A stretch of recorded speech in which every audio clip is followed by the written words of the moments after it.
कर्मदंड मराठी वर्त लढा सत्याचा चॅनल लाईक शेअर सबस्क्राईब करा. आभाळाला स्पर्श करावा एकदा तरी वादळ वारा मिठीत घ्यावा एकदा तरी.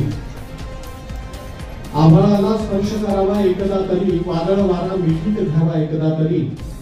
लक्ष असे की भव्य वाटते मला वाटते आपण सारा समुद्र प्यावा एकदा तरी.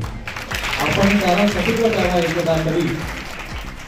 आणि आजकालचा जमाना हा डुप्लिकेट चेहऱ्यांचा जमाना आणि याच्यामधली खरी चेहरे जे आहेत तीच या व्यासपीठावर आहेत. खरं तर मी असं एक ठिकाणी लिहिलंय की नकली चेहऱ्यांची गर्दी आजूबाजूला, नकली चेहऱ्यांची गर्दी आजूबाजूला, खरा खुरा माणूस भेटावा एकदा तरी, खरा खुरा माणूस भेटावा एकदा तरी. आभाळाला स्पर्श करावा एकदा तरी वादळ वारा मिठीत घ्यावा एकदा तरी. विद्यार्थ्यांनी स्वतःला काळानुसार बदलणे गरजेचे. प्राध्यापक सैनमा चिराग मुरुम. तारीख 27. वैद्यकीय व इंजिनिअरिंग क्षेत्रात करिअर करावायचे असेल तर जिद्द, चिकाटी व प्रयत्नाची पराकाष्ठा करूनच विद्यार्थ्यांनी स्वतःला काळानुसार बदलणे गरजेचे असल्याचे प्रतिपादन लातूर येथील IIBचे प्रमुख प्राध्यापक सैनमा चिराग यांनी प्रतिभा निकेतन कनिष्ठ महाविद्यालयात आयोजित करिअरच्या संधी या कार्यक्रमाप्रसंगी प्रमुख अतिथी म्हणून ते बोलत होते. प्रतिभा निकेतन माध्यमिक व उच्च माध्यमिक विद्यालयात श्रीराम कुलकर्णी मित्र परिवाराच्या वतीने दिनांक 27 वार शुक्रवार रोजी बापूराव पाटील यांच्या वाढदिवसानिमित्त मोफत मार्गदर्शन शिबिराचे आयोजन करण्यात आले होते. या कार्यक्रमाच्या अध्यक्षस्थानी जिल्हा बँकेचे अध्यक्ष बापूराव पाटील होते.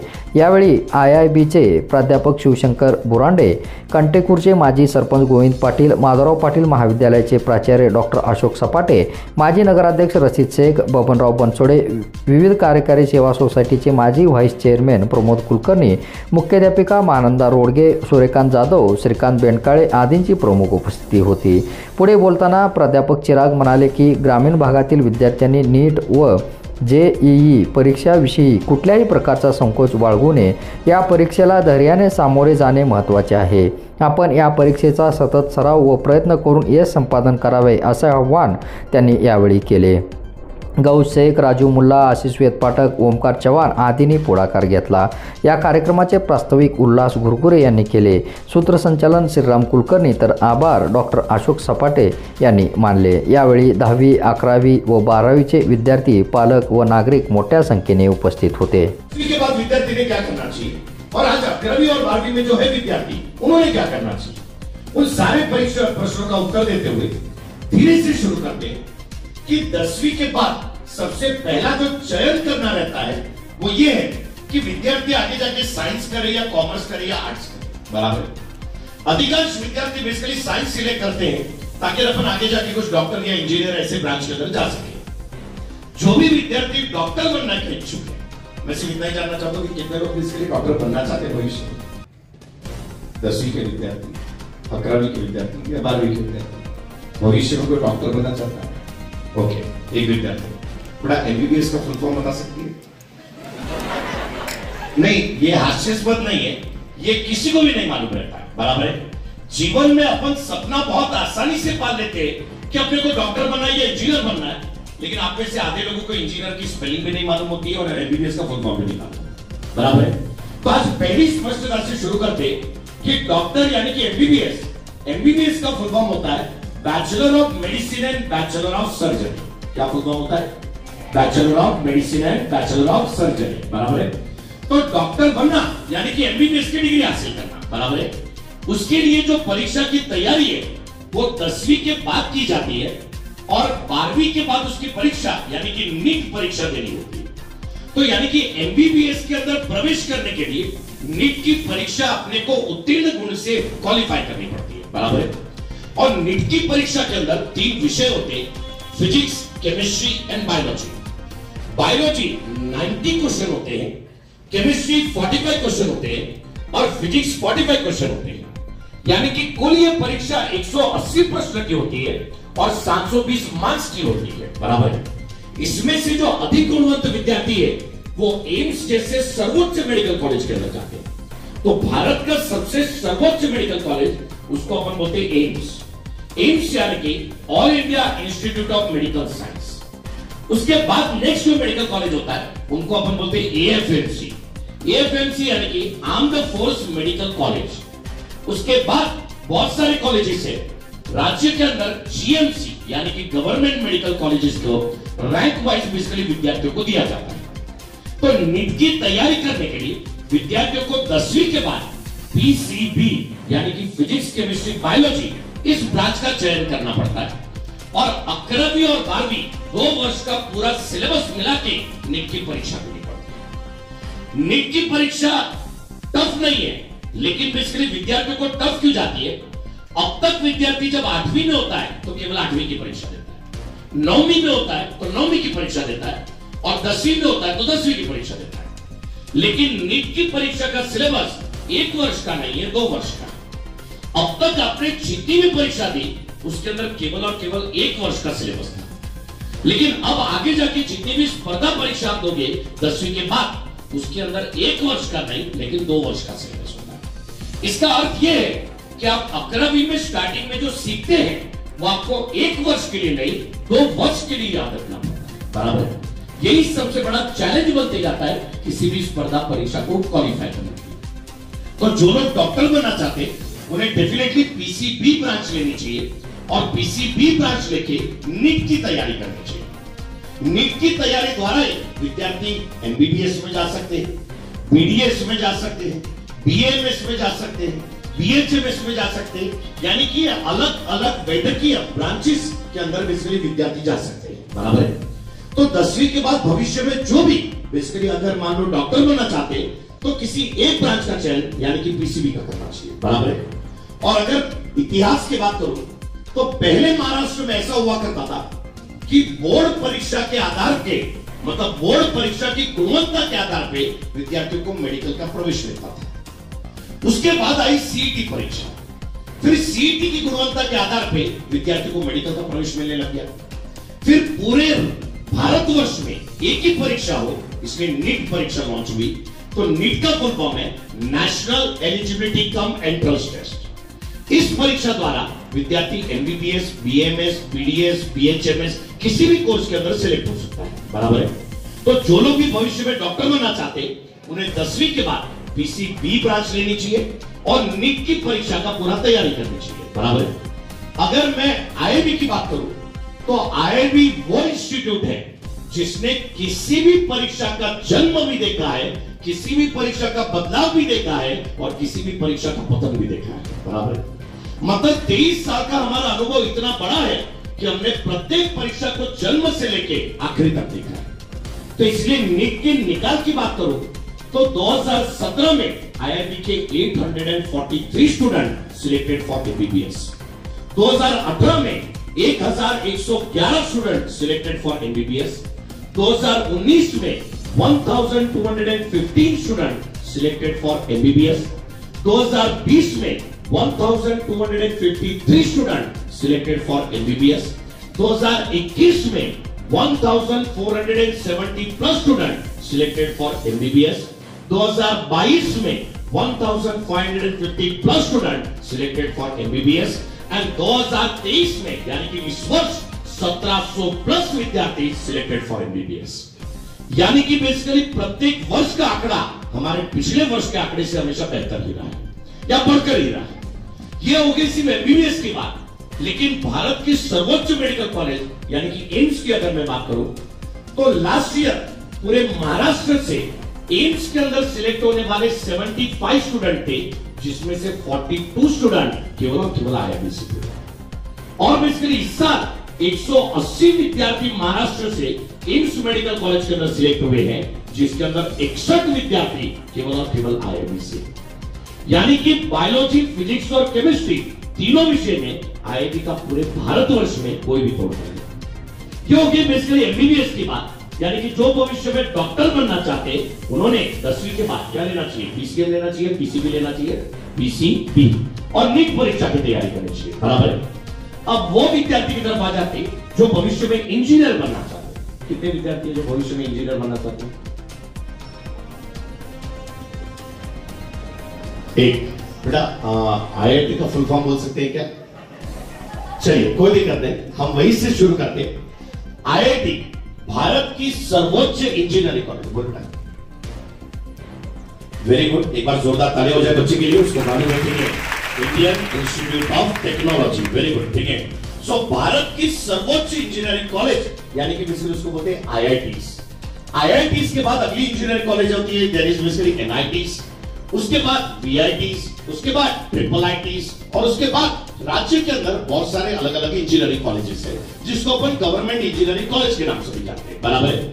और अगर महाराष्ट्र की बात करूं तो महाराष्ट्र में राज्य के अंदर स्थित सबसे सर्वोच्च इंजीनियरिंग कॉलेज यानी कि सीओईपी पुणे बोलते हैं उसको, बराबर है ना, जो कि पुणे विद्यापीठ के अंदर का medical I mean engineering college है, बराबर है। तो जो भविष्य में बेसिकली इंजीनियर बनना चाहते उन्होंने 10वीं के बाद पीसीएम यानी कि फिजिक्स केमिस्ट्री एंड मैथमेटिक्स इसका चयन करना चाहिए और बेसिकली चयन करके जेईई परीक्षा की तैयारी करना चाहिए। इंजीनियरिंग में जाने के दो अलग अलग पाथवे हैं कि एक जेईई परीक्षा द्वारा भी जाया जा सकता है और दूसरा सीईटी परीक्षा द्वारा भी जाया जा सकता है। जेईई के टोटल 2 पेपर होते, एक को अपन बोलते हैं जेईई मेन और दूसरे को बोलते हैं जेईई एडवांस, बराबर है। जेईई मेन परीक्षा टोटल 90 क्वेश्चन की होती है जिसके अंदर फिजिक्स के 30 प्रश्न, केमिस्ट्री के 30 प्रश्न और मैथमेटिक्स के 30 प्रश्न होते और प्रत्येक विषय के अंदर 30 प्रश्न में से 20 प्रश्न एमसीक्यू बेस्ड होते और 10 प्रश्न जो होते वो न्यूमेरिकल वैल्यू के रहते, बराबर है। मतलब ये 300 मार्क्स की परीक्षा होती है और जेईई कंप्लीटली ऑनलाइन प्लेटफॉर्म पे होता है यानी कि ऑफलाइन पे नहीं होता है, बराबर है। तो जेईई का संपूर्ण परीक्षा ऑनलाइन लिया जाता है। जो विद्यार्थी जेईई मेन परीक्षा के अंदर अधिक परसेंटाइल हासिल करता है वो एडवांस की परीक्षा देता है और एडवांस की परीक्षा में अधिक गुण हासिल करने वाले विद्यार्थी आईआईटीज में जाते, एनआईटीज में जाते और बेसिकली ट्रिपल आईटीज के अंदर जाते हैं, बराबर है। मतलब जेईई द्वारा भी आप बेसिकली सीओईपी के अंदर जा सकते हैं और सीईटी द्वारा भी आप बेसिकली सीओईपी के अंदर जा सकते हैं। मतलब इंजीनियरिंग के अंदर जाने के लिए दो अलग अलग परीक्षाएं हैं, एक तो जेईई और दूसरा सीईटी, बराबर है। अधिकतर विद्यार्थी महाराष्ट्र में सीईटी की तैयारी करते हैं, बराबर है। कुछ विद्यार्थी डेफिनेटली जेईई के लिए समर्पित रहते हैं जो सर्वोच्च इंजीनियरिंग कॉलेज में जाना चाहते हैं, लेकिन अधिकतर विद्यार्थी बेसिकली सीईटी की तैयारी करते हैं। आईआईबी के अंदर दोनों प्रकार की बैचेस अलग अलग रहती है। वो विद्यार्थी जो जेईई की तैयारी करना चाहते हैं उनके लिए जेईई की बैच सेपरेट रहती है और वो विद्यार्थी जो सीईटी की तैयारी करना चाहते हैं उनके लिए सीईटी की बैच अलग रहती है। यानी कि जेईई की भी बैच अलग है और सीईटी की भी बैच अलग है, बराबर है। और गुणवत्ता अनुसार विद्यार्थियों को time to time basically counselling किया जाता है ताकि वो सच में जेईई के कैलिबर है कि नहीं उसके अकॉर्डिंग उसकी बैचेस को शफलिंग किया जाता है, बराबर है। तो इंजीनियरिंग में जाने के लिए 10वीं के बाद विद्यार्थी ने पीसीएम का चयन करना चाहिए और 2 तरीके से इंजीनियरिंग कॉलेज में जाया जा सकता है, एक तो है जेईई की परीक्षा और दूसरी है सीईटी की परीक्षा, बराबर है। वो विद्यार्थी जो आज 11वीं में है या 12वीं में है और अभी भी इंजीनियरिंग कॉलेज में जाना चाहते हैं या फार्मेसी कॉलेज में जाना चाहते हैं या ऐसा कोई करियर चूज करना चाहते हैं तो उनके लिए भी अभी भी समय खत्म नहीं हुआ है।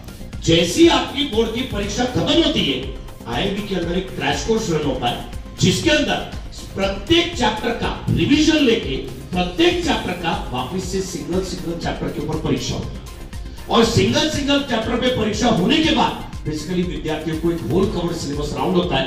कारण सीईटी की परीक्षा बोर्ड एग्जाम के बाद भी आपको 2-2.5 महीने मिलते हैं तैयारी के, बराबर है।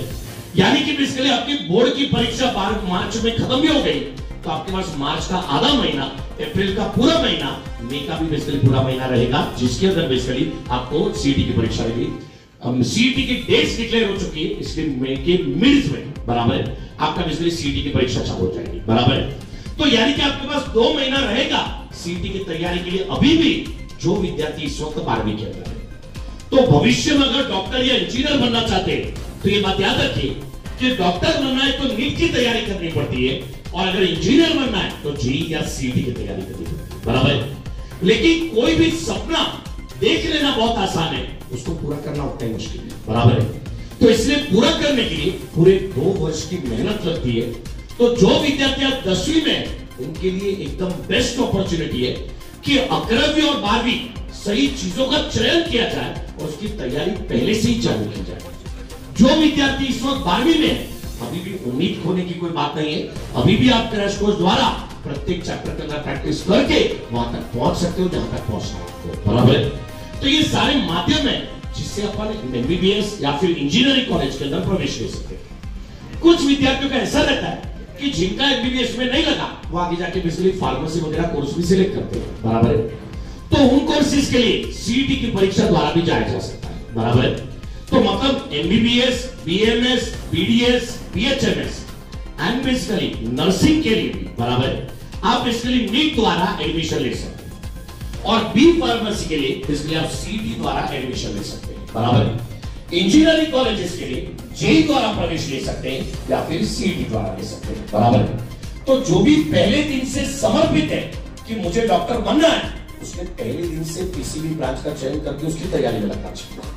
और जो भी इंजीनियर बनना चाहते हैं उसने पीसीएम के लिए पहले दिन से ही तैयारी करना चाहिए, बराबर है। लेकिन विद्यार्थियों ये बात याद रखो कि बोर्ड परीक्षा और स्पर्धा परीक्षा बहुत अलग अलग बात है। बोर्ड में प्रत्येक विद्यार्थी चाहे तो भी 100% ला सकता है, लेकिन स्पर्धा परीक्षा में प्रत्येक विद्यार्थी चाहे तो सिलेक्ट नहीं हो सकता। कारण वहां पे सीट्स लिमिटेड है कि मतलब महाराष्ट्र में केवल 7,000 एमबीबीएस या 8,000 प्राइवेट सब मिला दिया जाए तो एक 8,000 बेसिकली मेडिकल की सीट है। मतलब पूरा महाराष्ट्र चाहे तो भी डॉक्टर नहीं बन सकता, बराबर है। पूरा महाराष्ट्र जाने दो, पूरे आईआईटी के विद्यार्थी भी चाहे तो भी बेसिकली डॉक्टर नहीं बन सकते, बराबर है। कारण वहां पे नंबर ऑफ सीट लिमिटेड है, बराबर है। तो वहां पे मेहनत नहीं, मेहनत के ऊपर की मेहनत लगती है और ये मेहनत के ऊपर की मेहनत डेफिनेटली आईआईटी करवा के लेता है। इसलिए इतना बड़ा महानिकार आईआईटी प्रति वर्ष महाराष्ट्र को देता है कि चाहे वो एमबीबीएस यानी कि नीट की बात रही, चाहे वो इंजीनियरिंग यानी कि जेईई की बात रही, अगर निकाल की बात है तो केवल आईआईटी महाराष्ट्र में सर्वाधिक रिजल्ट देता है, यानी कि सर्वाधिक डॉक्टर्स या इंजीनियर्स बनाता है, बराबर है।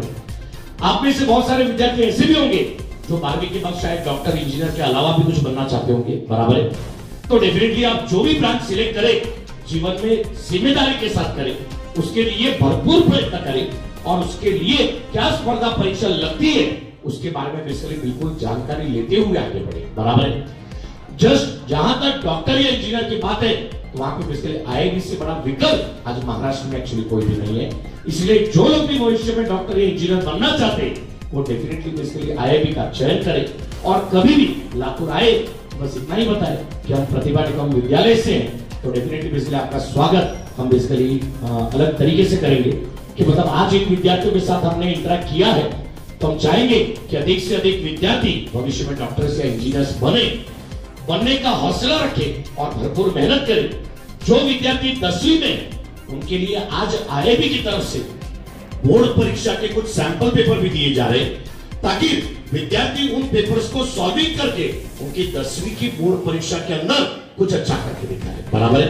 तो इसलिए विद्यार्थियों अच्छे से पढ़ाई करो और जहां पे भी आईआईटी की मदद लगे आईआईटी हमेशा तत्पर आपके साथ है। बस 2 वाक्य बोल के आज यहां से जाना चाहूंगा कि कोई भी तैयारी करते समय या जीवन में किसी भी चीज के लिए आगे बढ़ते समय कई अड़चनें आती रहती है, लेकिन ये बात याद रखना कि जीवन में कभी भी हार न जाना, कभी हार भी गए तो कभी टूट न जाना, कभी टूट भी गए तो कभी बिखर न जाना, कभी बिखर भी गए तो फिर उठ जाना। कारण जमाना उसी की सुनता है जिसमें फिर से उठने का तब होता है, ठीक है। तो इसलिए बिल्कुल भी जीवन में जितनी बार भी गिरो उठने का साहस रखो, आपसे बड़ा व्यक्ति और कोई नहीं होगा, बराबर है। और ये बात याद रखिएगा, वक्त में सबसे बड़ी ताकत है कि उसको बदला जा सकता है, बस बदलने वाले में दम चाहिए उसको बदलने का, बराबर है। तो इसलिए बिल्कुल अच्छे से प्रयत्न करो और आज जितने भी ब्रांचेस के बारे में आपको माहिती दी है बिल्कुल उसके बारे में और अच्छे से गूगल में सर्च भी करो और कभी भी आईआईटी और सफर में आपका साथ दे सके तो ये most welcome to you. IIT की स्थापना आदरणीय प्राध्यापक गणेश चौबे सर ने 1999 में की थी और 2017 में तुरंत निवृत्ति ली थी और निवृत्ति लेते समय उनके एक रॉयल्टी का अमाउंट बन रहा था 4 करोड़ 80 लाख रुपए। सर ने वो अमाउंट न लेते हुए उन्होंने ये कहा कि जो मेरी रॉयल्टी के अमाउंट है वो विद्यार्थियों को शिष्यवृत्ति के फॉर्म में मिले। तो इसलिए प्रत्येक विद्यार्थी डॉक्टर बने, प्रत्येक विद्यार्थी इंजीनियर बने और बेसिकली किसी भी गरीब विद्यार्थी बेसिकली डॉक्टर या इंजीनियर बनने से वंचित न रहे। इसलिए आईआईटी की तरफ से प्रति वर्ष 4 करोड़ 80 लाख रुपए की फीस विद्यार्थियों को शिष्यवृत्ति के फॉर्म में दी जाती है, जिसकी परीक्षा का नाम है आईआईटी फास्ट। फास्ट यानी कि free admission cum scholarship test. जो कि होने वाला है 10 दिसंबर को। उसकी एड भी आपको अलग अलग माध्यम द्वारा पहुंचाई जाएगी। तो जो विद्यार्थी भविष्य में डॉक्टर या इंजीनियर बनना चाहते हैं वो डेफिनेटली IIT फास्ट का रजिस्ट्रेशन करें और वो परीक्षा दे।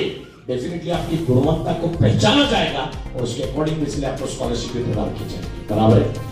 तो IIT आपको डॉक्टर या इंजीनियर बनाने में जितना भी सहयोग लगता है उतना डेफिनेटली प्रतिवर्ष प्रोवाइड करता ही रहेगा। बस आप कहीं पे भी कम मत पड़ो। We are always with you till you want to achieve your dream. Wish you all the best. God bless you all. धर्मदंड मराठी वर्त लढा सत्याचा चॅनल लाईक शेअर सबस्क्राईब करा.